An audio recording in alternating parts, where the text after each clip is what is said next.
नमस्कार दोस्तों। दोस्तों, अपनी आंखें बंद कीजिए और एक आम से पल के बारे में सोचिए। आप किसी रिलेटिव की शादी या दोस्तों के गेट टुगेदर में खड़े हैं।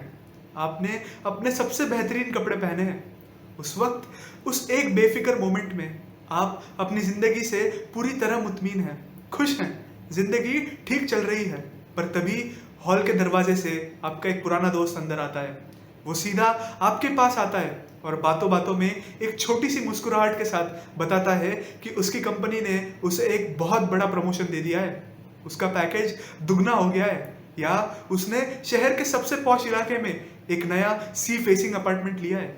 ध्यान दीजिए उस एक पल पर।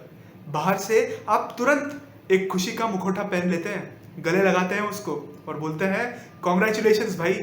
पर अंदर अचानक सीने में एक अजीब सी घुटन होती है, पेट में एक ठंडी चुभन, बिल्कुल किसी भारी ईएमआई आने जैसी फीलिंग होती है।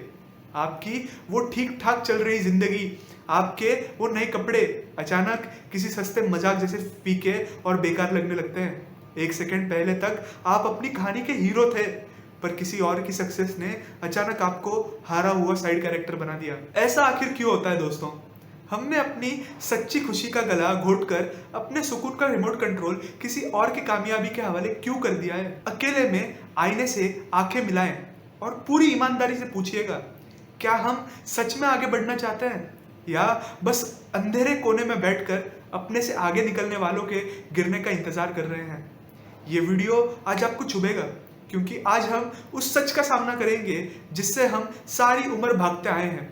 हमारी सबसे भयंकर प्रॉब्लम ये नहीं है कि हमारे पास क्या है, प्रॉब्लम ये है कि हम हमेशा दूसरों की घास घूरते रहते हैं।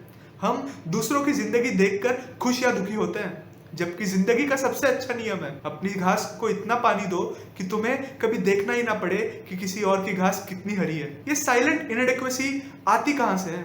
बचपन में कड़ी धूप में खेलते वक्त हमें फर्क भी नहीं पड़ता था कि किसके जूते कितने महंगे हैं। खुशी अंदर से आती थी, पर वक्त के साथ समाज ने हमें खामोश ट्रेनिंग दे दी। शर्मा जी का बेटा सिंड्रोम ने सिखाया कि सक्सेस का मतलब अपना सपना पूरा करना नहीं, बल्कि दूसरे को पीछे छोड़ना है। आज हम अपने मार्क्स, सैलरी और स्टेटस दूसरों के नकली स्केल पर नापते हैं। रात को अंधेरे में फोन स्क्रॉल करते हुए हम भूल जाते हैं कि वो तस्वीरें किसी की सच्ची जिंदगी नहीं, बस एक हेवीली एडिटेड हाईलाइटेड रील है।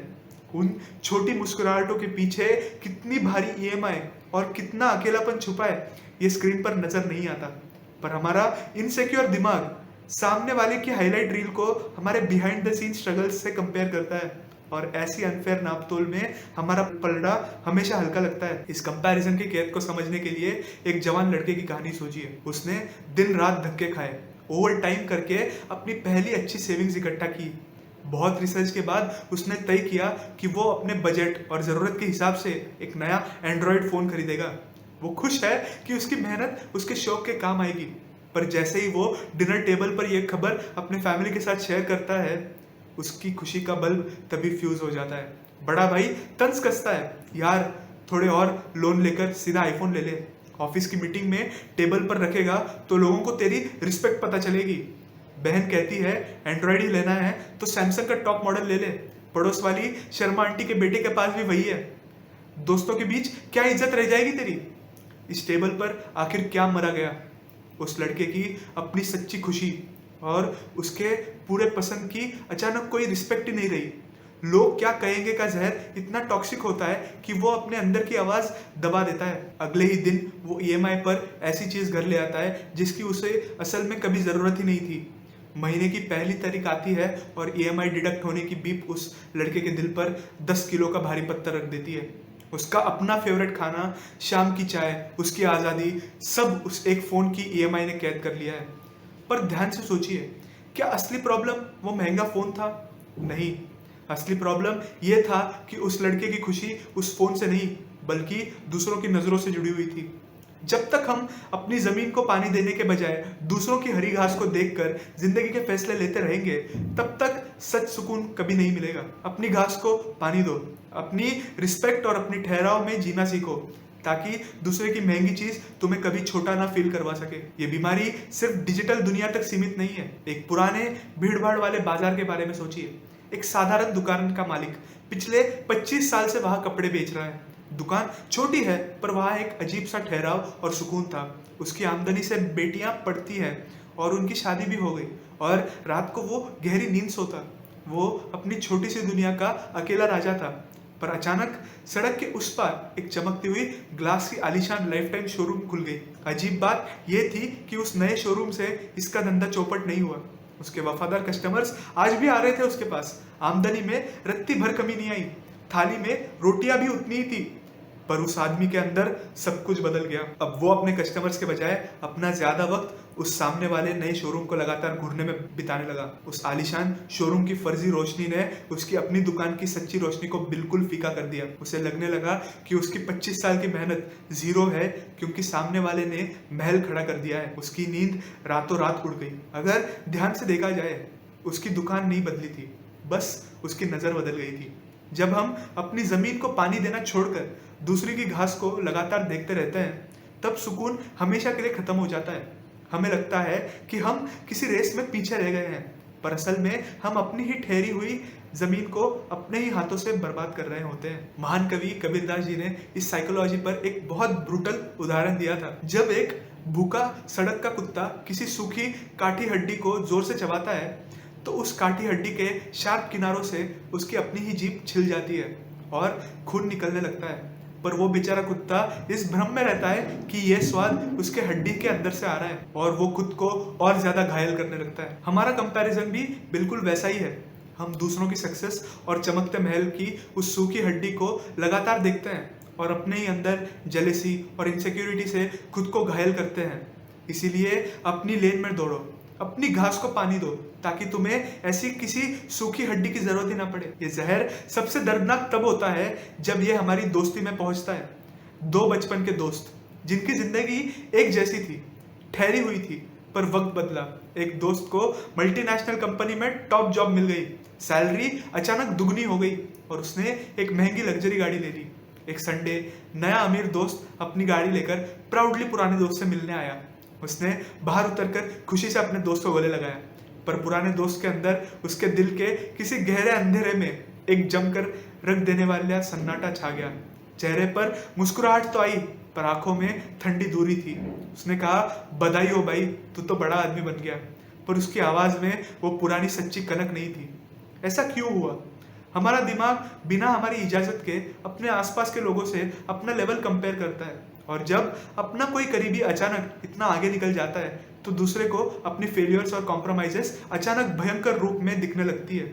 और यही से जन्म लेती है एक खामोश इमोशन, जिसे साइकोलॉजी में स्कैडेनफ्रूड और उर्दू शायरी में हसद कहते हैं। वो दोस्त अब चुपचाप उस अमीर दोस्त की लाइफ में कमियां ढूंढने लगता है। कोई तारीफ करे तो कहता है, पैसे हैं पर टाइम कहाँ है, जरूर बॉस की चमचागिरी करता होगा। वो सबकॉन्शियसली उस दोस्त के गिरने का इंतजार करने लगता है, ताकि उन दोनों का लेवल बराबर हो सके। हम आखिर दूसरों की जीत को अपनी हार क्यों समझ लेते हैं?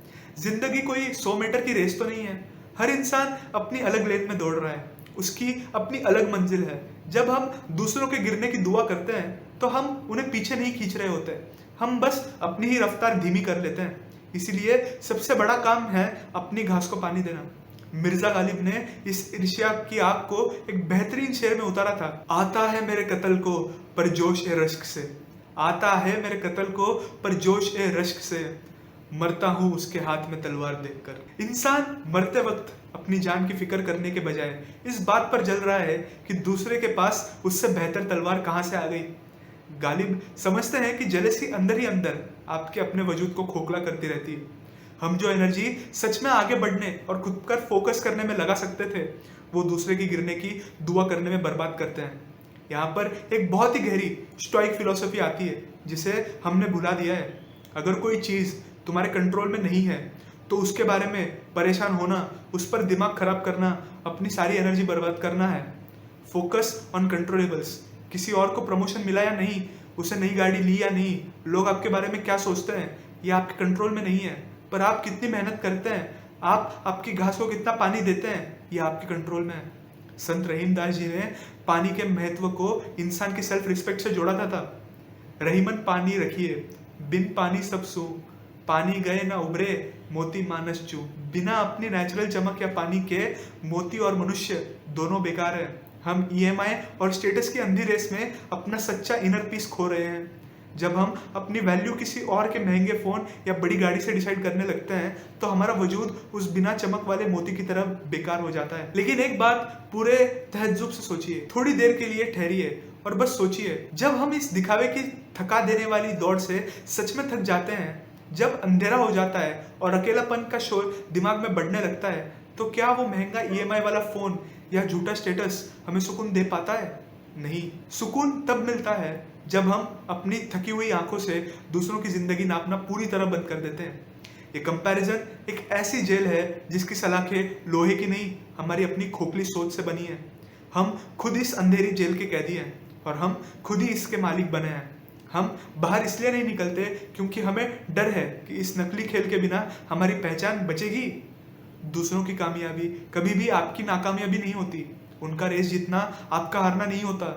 इसीलिए आज रात जब आप इस शो ऑफ की दुनिया को बंद करके दोबारा आईने के सामने खड़े होंगे तो किसी और से खुद को नापने के बजाय, किसी और के बैंक बैलेंस या गाड़ी को याद करने के बजाय सिर्फ इस एक शख्स को देखिए जो उस आईने में आपको वापस देख रहा है। उस शख्स के अपने अलग सपने हैं, अपनी अलग रफ्तार है, अपनी खुद की मंजिल है। दूसरों की जिंदगी देखकर जीने से बेहतर है अपनी जमीन को पानी देना। अपनी घास को इतना पानी दो कि तुम्हें कभी देखना ही ना पड़े कि किसी और की घास कितनी हरी है। क्या आप उस शख्स को उसकी सच्ची आजादी वापस देना चाहेंगे या उसे उम्र भर किसी और के लिखे पर्चे पर अपने मार्क्स ढूंढने के लिए हमेशा के लिए अकेला छोड़ देंगे? धन्यवाद।